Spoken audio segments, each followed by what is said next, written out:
So let's kind of role play on the property information. So as we go through the property information, the first thing we want to go over is the name, the address, the zip. You know, just the area says you know, like the first one we bought is by High Point and Skeet Road. Then how many bedrooms and bathrooms, how many square footage. Here's a point that I want to tell you here. When we pre-screen, people like to go on emotions. So I ask easy questions, maybe some harder questions, some easier questions, some harder questions, some easier questions. Make them laugh in between. Easy questions, hard questions. The reason why I want them to make them laugh is because that is when people laugh, it releases tension. So they get to build more rapport inside there. So we like each other more. Right. Just like, you know, you're in the audience and whatnot. Okay? We tell them how they heard about us. And then we go into some of the financials. I'll ask, are you looking to sell the house for what you owe on it? And there's a big yes or a big no. And if they say yes, great. What we'll do is we'll take over the existing payments until the house is sold, as long as your house qualifies for what we're looking for. And then we'll ask them, you know, about the value of the property and go from there. I asked them, are they looking to sell the house for what they owe first before I ask them how much they owe? Because once I got that backwards and it didn't come out well. Because I asked the guy says, well, my house is worth $250,000 and I owe $20,000, and then I said, are you looking to sell it for what you owe? And it broke rapport. It seemed disrespectful. The guy was just livid that I would even ask that, and I learned my lesson really quick. Didn't do it. I apologized and we went on. But I will tell you, the guy was. I apologize, but it didn't help anything because we didn't buy that house. So I'm a quick learner. Nice. So we'll go from there.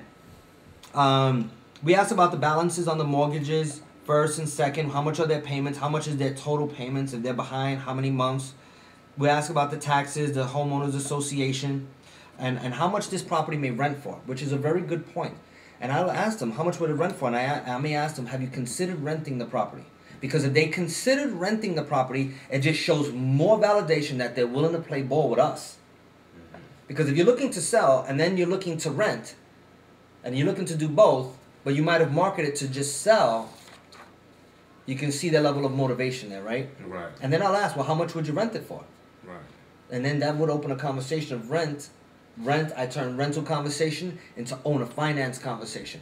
Okay. Well, the tenant will beat it all up. Someone like Torrey can buy the property and they won't have to worry about toilets and tenants and rent being late and fixing light bulbs and the flooding and blah blah blah, because you're gonna handle all of it. And there's a definitive date on when you're gonna cash them out, because you're gonna take over the payments. When you take over the payments, you may do an owner finance to them, but there'll be a defined date on when boom that whole loan is gonna be paid off. If they want, sometimes they don't care. They'll just say, yeah, you can keep it to pay the whole mortgage up for the next 25 years, and that's fine too. Then the next question we ask is how many or what kind of repairs might it need? When we do the repairs, Torrey, and we're asking about repairs, I ask about the repairs, and I kind of compare it to a brand new model home.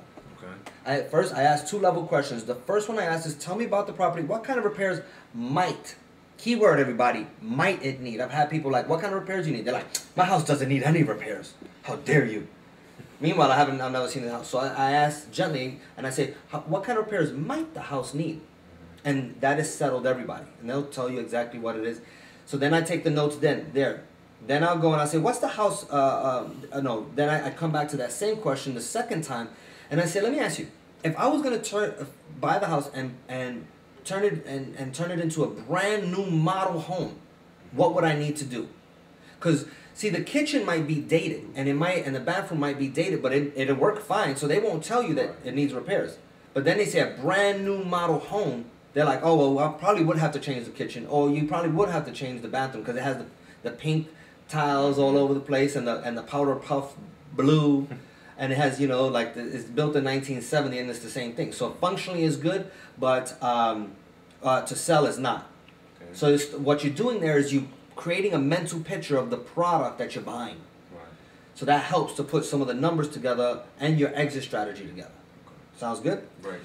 Then I'll ask some of the other things about, is it listed, is it not, does it have a pool, central air? Another question that I ask is they have another property. If they do have another property, then I complete this one right here. I'll complete the property inspection sheet, and then I'll fill out another one. Just like so, if they say yes, I have all of this. This is my first one. Then I'll come and I'll fill out a new one on number 2. So I'll have number 2. Why? Because I want to keep them separate. Here's another thing. I'm gonna say never, but I'll take that back. I really will consider one deal based on getting the other.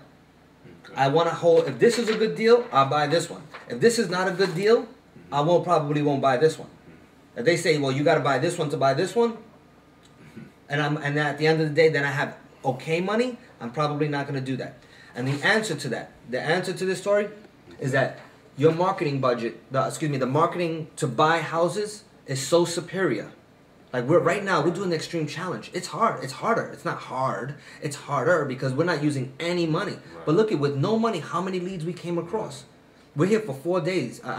We've been working on this for 4 days. I would imagine that we probably saw and filtered through probably about 30 or 40 decent deals. Yes. Right? I mean, you got 20 right now. We got 10 from the club yesterday, and then we probably got the first day about 10 or 15. Yeah, at least. Yeah. So there was quite a bit of deals. Right. On the bottom of this, we're gonna fill out any notes that we need. Okay.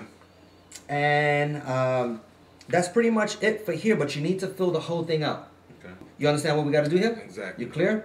Sweet. The property information sheet it's in the manual.